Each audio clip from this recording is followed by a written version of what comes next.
Breaking news from RTV6, working for you. My heart hurts, but I'm still standing here. And there is no way in hell you can do that to somebody's kid and be okay with it. Breaking this midday, she was about to make another demand for the autopsy report of her son who was shot and killed by police. That's when the coroner's office unexpectedly agreed to that request that the legal team has been making. Good afternoon, I'm Lauren Casey. Almost 3 months after Drejon Reed was shot and killed by an IMPD officer following a brief chase, that autopsy report is now in the hands of Reed's mother and her attorneys. The Marion County Coroner's Office released the report at the same time Reed's mother had called a news conference to make another call for the autopsy to be released. It was one of the key demands made by attorneys for Reed's family, as well as the activists who held protests for weeks across the city. The family is not releasing the details of that report until they've had time to analyze it, but Reed's mother says she did look at it this morning. And I promise you, I've been a nurse for 20 years. I'm not stupid. And don't insult my intelligence by assuming that I don't know how to read. I know what it says. And if that was your child, I promise you, you couldn't stand here. The timing of the cooperation and the transparency that we see right now is nothing but a reaction to what we've been doing, the work we've been doing. We forced their hand and they had to release this report. As to why they chose now to give the autopsy report to the family, the Office of the Special Prosecutor in this case released this following statement, quote, "We fully anticipate that the family attorney will adhere to the confidentiality requirements set forth by the Indiana Code, which prohibits the release of certain information contained in this report," end quote. It goes on to say the state had petitioned the court to allow for the investigation to be completed before releasing the report so that a thorough and complete investigation could be conducted. We have much more on this developing story right now at theindychannel.com. We'll have more tonight on the news at 5 and 6 o'clock as well. And as the national dialogue about racial disparities in policing and society continues, we want to help continue the conversation. Every Tuesday this month, RTV6 and Radio 1 will host a discussion exploring racial issues in central Indiana. On the 11th, panelists will talk about the current racial climate of our community. The discussion starts at 5 o'clock p.m. It's on the RTV6 Facebook page. Again, that's next Tuesday. Taking a turn now to our forecast. Great news in the forecast today. Another beautiful, cooler day, if that's what you like, Alyssa, in the middle of August. Yeah, that's right. When you step outside, you're going to notice there's a little chill in the air, especially if you were out early this morning when our temperatures were only in the 50s. Some areas were even in the upper 40s this morning. Now we're in the low 70s, 71 right now in Indianapolis, so quite a bit below average. Usually we're in the mid 80s this time of year, and we are seeing plenty of sunshine today. Clear skies on our satellite and radar. We are going to see a little bit more cloud coverage as we head into the afternoon, but for the most part, those clear skies and sunny conditions are going to prevail. High pressure is in control today. We have this northwest flow that's helping filter in that cooler air that we're seeing throughout the area. As we head into the afternoon, temperatures will climb a few degrees just yet and will be into the mid to upper 70s. If we see more sunshine, we could get into those upper 70s, but a lot of us are going to stay in the mid-range. As we head through the rest of the week, we're going to continue with this nicer, cooler air in place, low humidity, a comfortable condition as you step outside, and then things are going to change as we head into the weekend. Some chances of showers, storms, and more humidity in the forecast. All of those details coming up. All right, Alyssa, thank you. Well, Greenwood police are still looking for the driver of a dark-colored SUV after 2 teenage boys were struck in a hit-and-run crash. Police say the boys were walking along Worthsville Road near US 31 around 6 this morning. When they were hit, the driver fled the scene. One of the boys was taken to IU Methodist Hospital in critical condition. The other is stable at Riley Hospital for Children. The SUV driver was described as a white male, and the vehicle was described as a dark Chevrolet Traverse that was likely having some front end damage. If you do have any information about what happened here, please call Greenwood Police. The Big Ten has made it official. It will start a little bit later, but the conference's football season will go on despite the COVID-19 pandemic. Sports Director Dave First has more on what the season's going to look like for places like IU and Purdue and the rest of the Big Ten schools. Lauren, the biggest takeaway is that right now there is a season. There is a college football season. If you're an IU fan, if you're a Purdue fan, other fans of the Big Ten Conference, they've put together a 10-game schedule. and it's going to begin Labor Day weekend. So you look at the calendar, I mean, that comes up here in a month. In fact, practices on campus can begin on Friday. That's the good news. Now, the caveat is, and in the press release, the Big Ten actually put this in, I'll read it, quote, issuing a schedule does not guarantee that competition will occur. So this is all subject to change, as we well know in sports right now, just considering, the fans that won't be in attendance for the Indy 500. That was announced yesterday.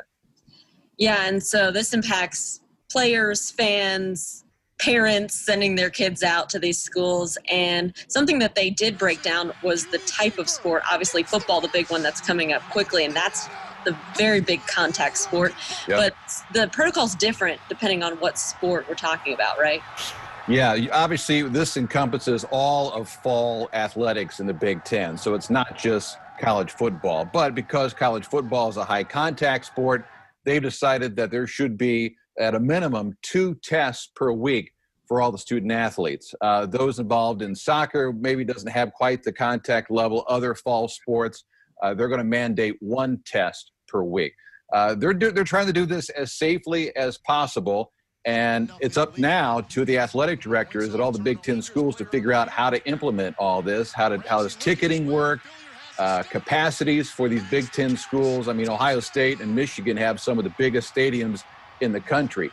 How do they limit that? Is it 50%? Is it less than that? So a lot of questions right now. Yes, there's a schedule, it's out, but a lot of questions that these athletic directors have to figure out. Dave, thank you. And as he said, the football season could really depend on whether the COVID-19 pandemic is under control over the next few weeks. So let's take a look at the new numbers in from the state health department today. 740 new cases were just reported. That's down slightly from yesterday, though fewer tests were also reported. The state also added 12 more deaths, and that means you can add the confirmed COVID-19 deaths to those that are probably linked to the virus, and that pushes the state past the 3,000 mark. Well, for the first time in 5 months, one of the largest school districts here in Marion County welcomed students back today. Perry Township schools began their year both in person and with virtual learning. Virtual learning may be the safer option during a pandemic, but we know it's also a headache for a lot of students and their parents. Teacher and tutor Michaela Rice says that she knows from experience that a computer at home just can't replace the teacher in the classroom. When it comes to school at home, she says the key to success is making sure that home feels like school. If the space is not conducive to learning, I can't learn. So that means if it's noisy, I can't learn. If it's too cold, I can't learn. Well, Rice says that a student's environment can also make a big difference, especially for those younger students. So she says parents should think about the messages and tools they see on the walls of a classroom and try to put those on display in their home. And several school districts have not been able to avoid some coronavirus cases after resuming classes. Next, how 2 more school systems are dealing with COVID-19 among students and staff. Alyssa. And we are going to see nice conditions as we head into the next couple days here. Temperatures today climbing into the low 70s to mid 70s. We'll continue that climb as we head towards the weekend.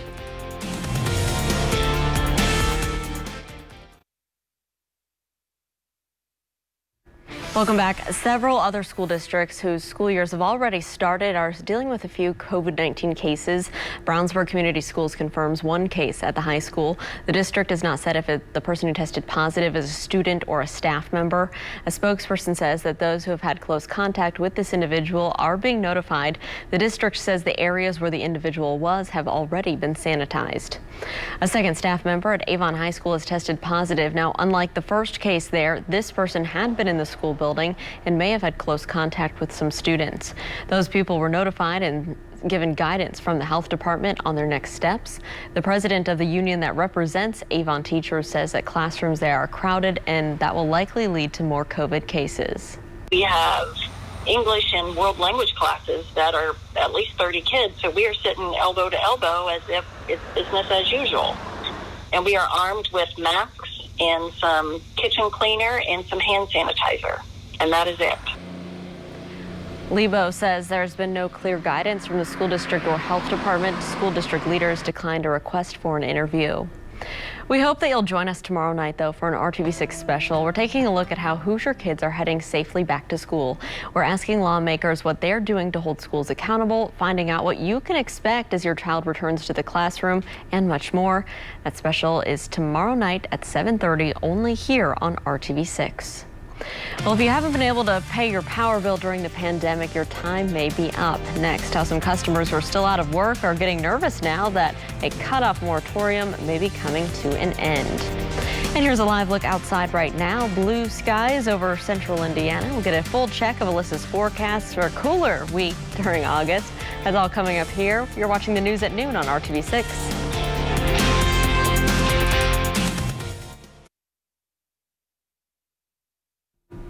COVID-19 has left thousands of Hoosiers without a job, and that's not the only reason why some people are struggling financially. Another problem is that energy bills, they're going up as people spend more time at home. Our Stephanie Wade shows us the fear of what could happen next if the state doesn't step in. A lot of people have said this pandemic has put a mirror up in our face about sort of the shortcomings of society today. Experts say if there's one thing we've learned through COVID-19, this really shines a light on the fact that folks do struggle to pay their bills even before the pandemic. Those who struggled before this pandemic are likely struggling even more so now, as many have lost jobs because of COVID-19, but the bills haven't stopped coming in. It's a nightmare. The best I can say is it is a complete nightmare. Forcing people into their homes for weeks on end, bills have skyrocketed. Folks are working at home. Folks are going to school at home. Residential usage is up, especially with respect to electricity use. People like Crystal Gibson, who is not working right now, but has 4 children, 2 of which are in school. I'm always going around trying to keep lights off, but the TV's going more. The Chromebooks. To help, Governor Holcomb issued an emergency moratorium to halt disconnecting utilities. I mean, it would have already been on. But that is set to expire August 14th. There's tens of thousands of Hoosiers right now sort of at risk of losing service should that moratorium be lifted. Kerwin Olson with the consumer advocacy group Citizens Action Coalition says he plans on requesting the governor to extend that moratorium once more, seeing as though people are still being plagued by the coronavirus. That's the one thing we can do to ensure that Hoosiers are healthy and safe in their homes. We can sort out the other problems with other discussions, but first, let's protect Hoosiers. Stephanie Wade, RTV6. Stephanie, thank you. Now, there are groups that can help with paying your bills. You can call 211 to be connected to some. We have more information on that on our website, theindychannel.com.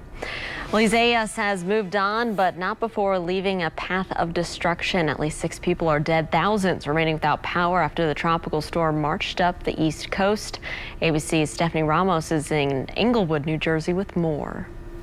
Here in New Jersey, the wind from Tropical Storm Isaias was so powerful, it knocked over this tree, slamming it right on top of that car.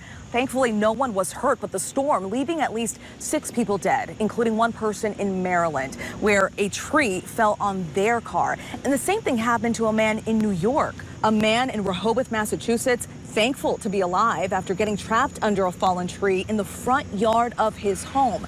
Heavy rains quickly flooding roads and trapping drivers close to Interstate 76 near Philadelphia. And images from Google Earth showing neighborhoods like this one in Pennsylvania before the storm, but after, the same streets now overwhelmed and underwater. Tornadoes were also reported in North Carolina and in Ocean City, New Jersey. In Long Island Beach, New Jersey, wind gusts reported at over 100 miles per hour, causing down trees and power lines just like this. Now, more than 1 million customers are without power across the state of New Jersey. It'll be at least another 48 hours before power is restored. Stephanie Ramos, ABC News, Englewood, New Jersey.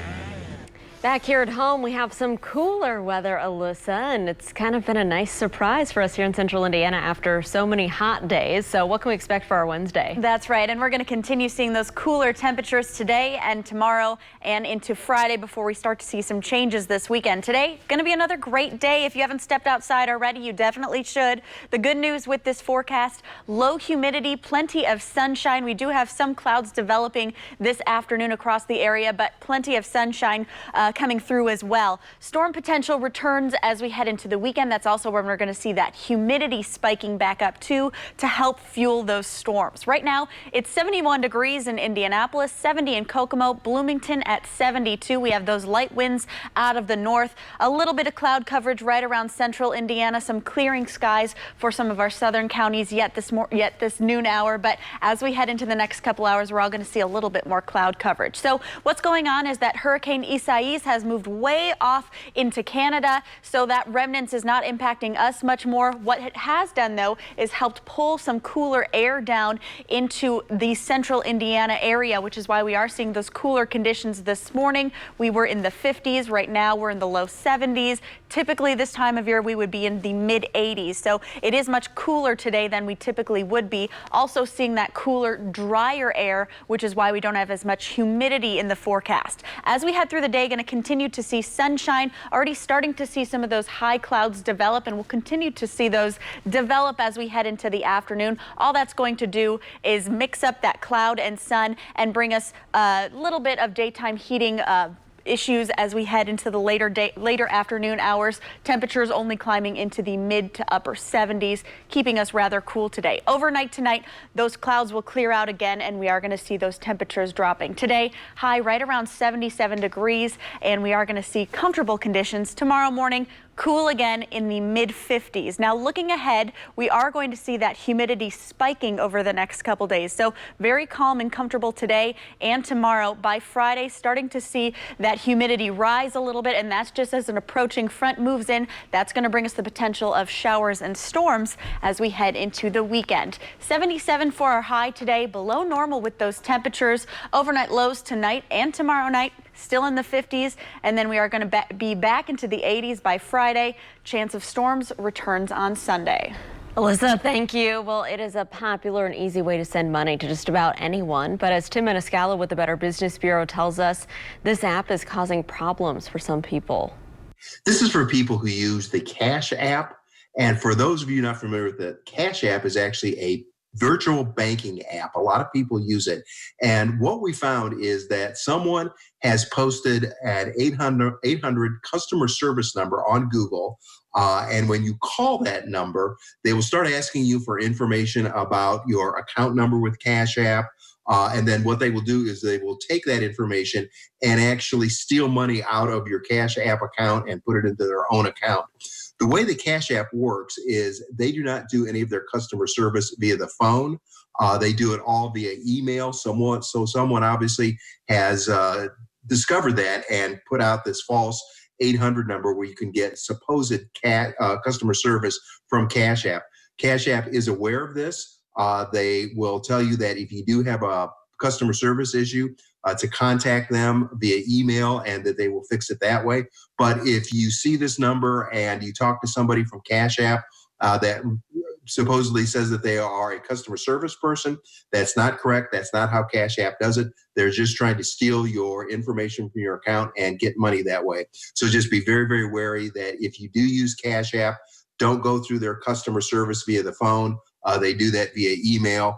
This is someone who has posted a false number on there, and it's not the actual Cash App customer service. All right, Tim, thank you so much. Here's a live look from our Weather Now camera in downtown Indianapolis. We'll get one more check of your Wednesday forecast with Alyssa when we return. You're watching the news at noon on RTV6.